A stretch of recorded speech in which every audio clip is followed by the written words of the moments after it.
Muito bem, olá você, como é que você está? Espero que esteja tudo bem contigo. Estamos chegando para mais um dos nossos encontros aqui pelo vozdecaxias.com.br.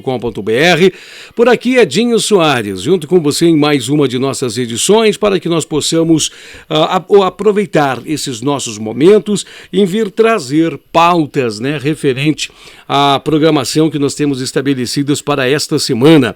Essa semana nós estamos estudando então sobre democracia, sobre ética, estamos estudando sobre cidadania. Nós estamos aproveitando, esta semana para direcionar o nosso foco e nossa atenção a esses pontos fundamentais, a esses pontos fundantes, para que nós possamos ter raciocínio, conhecimento, observação e entendimento sobre os movimentos, que ocorrem socialmente em nosso país e reverberam-se através de campos de políticas, se materializam através de campos de disputas, mas que trazem movimentos, alterações de massas, que trazem toda uma movimentação que vem culminar, de um modo ou vem culminar de outro em todos os acontecimentos sociais em que nós estamos permeados. Nós, no programa anterior, nós tentamos arranhar um pouco mais alguns conceitos sobre democracia.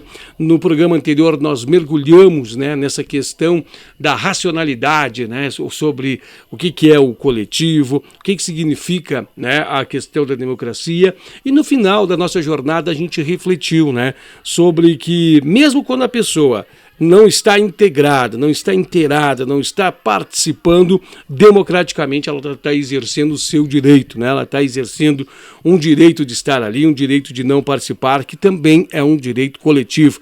Nada é obrigatório dentro do que se exprime, a questão democrática. A gente abordou também algum raciocínio muito importante, um raciocínio muito pessoal, até digo de passagem, de que é uma forma de que eu vejo, de que nós devemos estar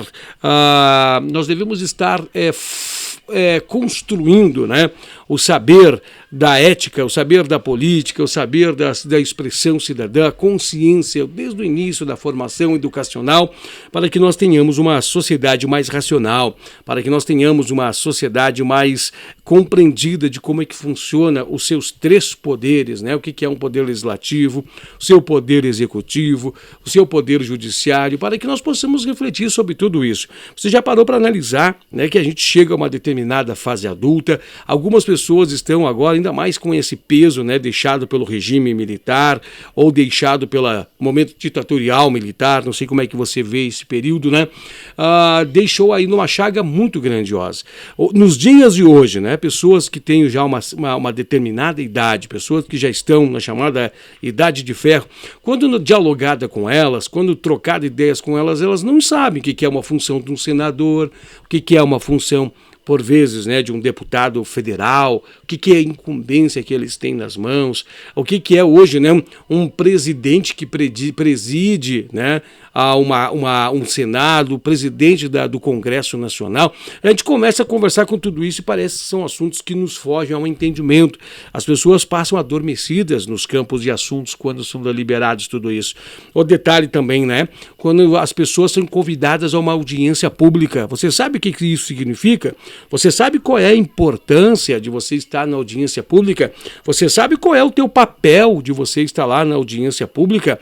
Você sabe o quanto que é importante participar das audiências públicas, dos centros de debates? Porque por vezes você não vai, mas tem pessoas que lá vão, ou grupos, da sociedade civil que lá se fazem presente e que estão direcionando o campo da esfera política. Aí, por vezes, você tem um determinado raciocínio que vai ao contrário do que foi ajustado e foi acordado por intermédio de determinadas leis, você não concorda com aquilo, mas aquilo é imposto. Por quê? Porque a sua simples omissão, a sua simples não participação no entendimento de uma reunião no qual ia ser ajustado, ia ser dado voz para ouvir as pessoas, para poder escolher um caminho, a ampla maioria, a grande massa não participou. Você parou para analisar hoje, nos dias de hoje, e é lamentável ver isso, muito triste ver isso, que nós temos hoje ocorrendo numa cidade ou determinada cidade uma sessão da Câmara de Vereadores e você não vê ninguém. né? Nós não vemos as pessoas, tá certo, as pessoas estão trabalhando, as pessoas estão se dedicando, mas as pessoas têm no seu campo de filosofia pessoal achando que é uma perda de tempo, né? Está lá, isso aí é uma perda de tempo, eu não vou perder meu tempo vendo com isso, eles só estão lá para roubar, estão só lá para furtar. Esses são os pensamentos que estão dentro da consciência coletiva, mas a consciência coletiva não assume-se, né? E não adentra-se o campo, e não adentrando o campo e não assumindo-se o campo, abre espaço para que outras pessoas, dentro do princípio democrático, possam adentrar esse campo e possam, né, estar instrumentalizando o campo e utilizando, claro, o campo em benefício dos interesses de um grupo, em benefícios até de interesses pessoais, porque a maioria, né, democraticamente, a ampla maioria que deveria estar participando, não está participando. E você vai entender o que significa isso, né? Hoje, no nosso programa, a gente vai falar um pouquinho sobre a democracia direta, a democracia indireta, destacando para você que nós estamos criando, né, alguns bases conceituais de princípios, né, que vêm nos abastecer de entendimento do que é a democracia, né? Democracia vai muito mais do que poder nas mãos do povo. A democracia é muito mais ampla que esse simples reflexão ou simples entendimento. Pensar na questão democrática, né? Pensar em democracia é uma palavra muito pequena para exprimir algo de uma grandiosidade imensa, né? Imensurável. Podemos dizer que se você pegar democracia e começar a desmembrar ou colocá-la como um objeto e estabelecer rotas de campos de estudos, nós iríamos ficar abismados de tanto campos de estudos que a democracia demandaria, né? Demandaria estudos na área da psicologia, estudos na área da sociologia, estudos nas áreas da antropologia, nas áreas da cultura, nas áreas do direito, né? Nas áreas da filosofia. A palavra democracia, ela perpassa um conjunto de ciências humanas, todos os conjuntos, né, de ciências humanas, lá está a reflexibilidade sobre a questão da democracia, aonde, né, todo o poder vamos dizer assim, se dilui, né? Se dilui e o poder ele sai da sua própria vontade. Olha, é verdade isso, né? O poder ele sai do seu próprio trono e ele não fica nem sequer na mão de alguém, mas ele se multiplica, ele se dilui nas mãos de todos. E através do exercício da ampla maioria, né, é escolhido direções, é escolhido planos norteadores, é escolhido os caminhos.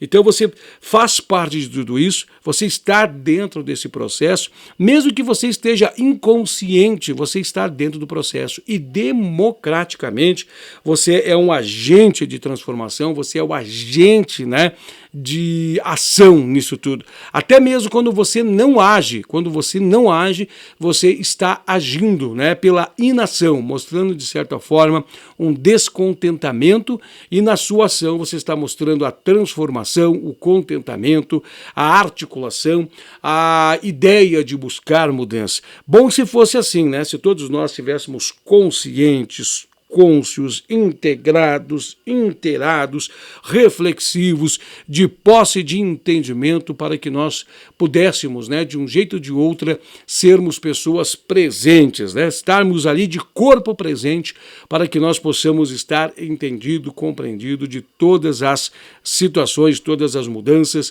que democraticamente ebulem, né, do meio da emanação do poder popular e transformam as vidas das pessoas, direcionam, né, as nossas transformações no coletivo, no social, conduzem-nos para e passo, né, a transformações que afetam a vida de todos nós no grupo coletivo, nesse grupo social, nesse grupo total, né, de pessoas, que as ações de uns ou a coletividade ou da ampla maioria repercutem, né, no meio de todos nós. A democracia, gente, também, né, ela se coloca ela se apresenta dentro de um modelo de governo, né? Porque a democracia também é um modelo de governança de uma determinada nação.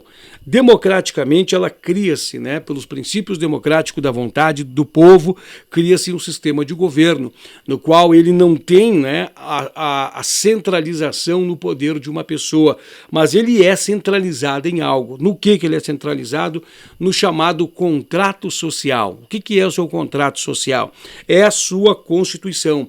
Então, cada povo tem o seu contrato social, tem a sua Constituição, tem o seu modo de exprimir e agir. E como é que se age esses princípios, né? Como é que se fundamentam esse contrato social? Esse contrato social, ele se fundamenta através da vontade popular, mas ele se expressa, né? Ele se expressa através, né, da vontade coletiva, né, a vontade coletiva, e ele traz ali, né, naquela contrato social, as regulamentos, ele traz ali os direitos, ele traz ali um conjunto de deveres, um conjunto de colocações, né, de intrinsecamentos que fazem a direção de todos nós. Mesmo que o poder, né, o representante desse poder, que seria aqui no nosso país um presidente da República, estivesse vago o seu cargo, mesmo assim a máquina do poder continuaria trabalhando, né, o poder democrático continuaria trabalhando, porque ela está ajustada, permeada sob o seu contrato social. E mesmo quando tem alguém que está lá na esfera do poder, que se coloca na posição de um presidente da República, né, alguém que está liderando um país, ele também é servil a este contrato social. Ele apenas passa a ser o ser que representa aquela coletividade do povo, que está ali para atender também, dentro do seu plano de governo, os interesses do grupo ou daquela maioria para o qual ele se colocou como candidato e exerceu, né, e conseguiu conquistar a ampla maioria dos votos, ou a mais da metade, né, a metade mais um dos votos de uma população que se demonstra ser a maioria. Então ele está ali para representar esses interesses de forma democrática, mas ele não é o dono do poder, ele passa apenas a representar, porque o poder está fundamentado nas mãos do povo, nas mãos da democracia, né, está ali representado democraticamente pelas mãos de todos. Até inclusive eu quero ver se eu encontro aqui nesses apontamentos, rapidamente trazendo para vocês algo muito importante que vem corroborar com o que eu acabei de citar aqui, acabei de dizer para você, que é né, o parágrafo único dos direitos fundamentais que regem a nossa Constituição, que traz, né, em um dos seus parágrafos uma passagem muito linda, muito interessante, que é fundamental nós vermos aqui. Ó. Aqui diz, no artigo 1º da nossa Constituição, e olha que interessante, né? Todo o poder emana do povo, que exerce por meio dos seus representantes eleitos ou de forma direta nos termos desta Constituição. Então, o próprio contrato social, o contrato de organização desta sociedade, no seu título 1 dos princípios fundamentais, aonde está expressando-se os princípios fundamentais da Constituição da República Federativa do Brasil, de 88, já aponta no seu parágrafo único que todo o poder emana do povo. Ou seja, a própria Constituição é o povo, né? A Constituição é o contrato social celebrado por todos aqueles que habitam dentro da territorialidade, dentro daquele território, dentro daquela nação, e todos eles juntos, né? Todos eles juntos estão fundamentados através desse contrato social que traz todo o regimento da organização, todo o regimento daquela sociedade ao qual eles pertencem, tá bom? Olha que coisa interessante, é que no Brasil, então, nós somos um Estado democrático de direito. O Estado, então, Estado, território, né, circundado a um grupo onde reside, uma nação, né, que se exprime através de uma soberania, e o democrático, né, que emana, está aqui, todo o poder emana do povo, e os direitos, daria para se dizer para nós que é tudo que se regula através do contrato social. Um contrato jurídico, por assim dizer, firmado com toda a nossa população, e toda a nossa população democraticamente segue, né, e ordena-se através desses princípios, desta forma de regência, né, de regência. Isto que é, no Brasil, gente, né, tem dois métodos de nós exprimirmos a nossa democracia, duas formas, né?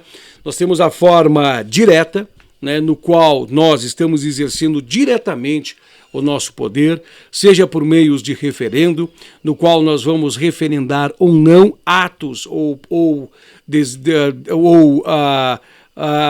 ações políticas, ou seja, através de plebiscito, né, no qual nós somos consultados para optar, para escolher, para definir determinados caminhos. Então há dois métodos, dois modos, e um através da democracia indireta, muito conhecido, muito amplamente conhecido, praticamente de 2 em 2 anos nós somos convidados a escolher quais serão eles, que são as pessoas que estarão lá sendo seus representantes, as pessoas que estarão lá conduzindo, né, o governo, conduzindo o que representa esse governo que é criado através desse contrato social, que estarão lá conduzindo democraticamente para representar as vontades da nação, as vontades do povo, e estar lá conduzindo os encaminhamentos desse nosso povo, dessa nossa nação. Então, como é que se dá a democracia indireta? Aonde o povo participa, né, de forma democrática, por meio de voto, né? E o seu voto elege os seus representantes políticos. É uma pessoa que representa nas mais diversas esferas governamentais para tomar as decisões cabíveis em nome do povo que elegeu. Por isso que diz, gente, não é só eleger, não é só votar na pessoa, só eleger e deixar a pessoa lá ao léu. É estar acompanhando a sua vida pública, é estar exigindo, é estar fazendo com que a vontade do povo se sobressaia, não deixar esse agente político se estar lá ditando e conduzindo este jogo político por meio dos seus interesses pessoais. Se nós perguntarmos hoje quais foram os últimos candidatos que você votou, algumas pessoas saberão falar. Se perguntar hoje que ideologias políticas eles estavam vendendo, né? Estavam vendendo no sentido de falando para você, você vagamente vai me dizer alguma. E se eu perguntar por que você votou nessa tal pessoa, talvez no campo, né, de fundo do seu voto esteja simplesmente porque essa pessoa lhe agradou, essa pessoa lhe afagou, ou é uma pessoa que você talvez não conheça em sua amplitude, mas é alguém que você tem alguma forma de ligação, talvez carismática. Então, muito atento. No modelo brasileiro de democracia indireta, no qual nós escolhemos as pessoas que vão compor a representatividade do poder que emana do povo, nós temos que estar escolhendo-os para representar, mas temos que estar acompanhando as suas condutas, temos que estar cobrando, temos que estar exigindo. E mais uma, se você no andamento, né, daquele mandato que ele está ali amando, né, da expressão de votos daquele povo, ele está ali, né, pelo regulado, amparado pelo que o contrato social aponta para ele estar, eles têm que estar ali atuando sobre os direitos daquele povo que elegeu. Por isso que onde a gente fala que a democracia ela representa a maioria, porque a democracia, por mais democraticamente, e assim é a democracia, ela perpassa essa palavra faz 2 dias que eu estou tentando dizer, não estou conseguindo, né? Ela perpassa o total, mas ela não consegue talvez de algum modo agradar totalmente a todas as pessoas, porque nós somos fundamentados em uma sociedade através de grupos, nós somos estruturados, né, dentro de uma sociedade através de grupos de pertencimento, grupos de ação, grupos de interesse. Nós muitas vezes pertencemos a um grupo econômico, a um grupo cultural, a um grupo étnico, a um grupo, então sempre estamos envolvidos em um grupo. É difícil que haja uma forma de contentar a todos, mas isso é democracia também. Por isso que estar atento, estar atuante, ser uma pessoa atuante é fundamental. Gente, então assim, nós mergulhamos um pouco mais sobre esses conceitos. Eu sei que nós estamos na esfera de falar, de trazer para você aqui uma sequência de narrativas e de falas, mas eu espero que isso esteja sendo as bases estruturantes para você refletir sobre democracia, refletir sobre a cidadania e refletir sobre ética e moralidade. Mas talvez você vai dizer, você não falou nada disso, você está falando só sobre democracia. Para que nós possamos esmiuçar, para que nós possamos refletir e entender bem esse quesito antes de nós avançarmos um pouco mais adiante. Porque não adianta nós não refletirmos sobre a democracia, nós não vamos conseguir refletir sobre os outros, né? Os outros passos para que nós possamos refletir lá no final e termos o conhecimento global do todo que nós estamos aqui tratando. Eu vou encerrando por aqui esse nosso encontro. Te agradeço mais uma vez de todo o carinho, mais uma vez de todo o entendimento. Muito obrigado você que está junto com a gente. Nós vamos então dando continuidade no próximo encontro a essa nossa temática, essa semana pautando sobre esses programas que são de suma importância para o nosso conhecimento, para o nosso abarcamento de nosso entendimento sobre esse algo tão presente e representa ser tão distante, mas que é oculto, é presente e atuante todos os dias de nossas vidas. Inclusive agora, nesse momento, está atuando sobre nós e nós não estamos percebendo. Eu fico por aqui, agradeço o carinho da tua companhia, da tua sintonia. Até o nosso próximo encontro. Tchau, tchau.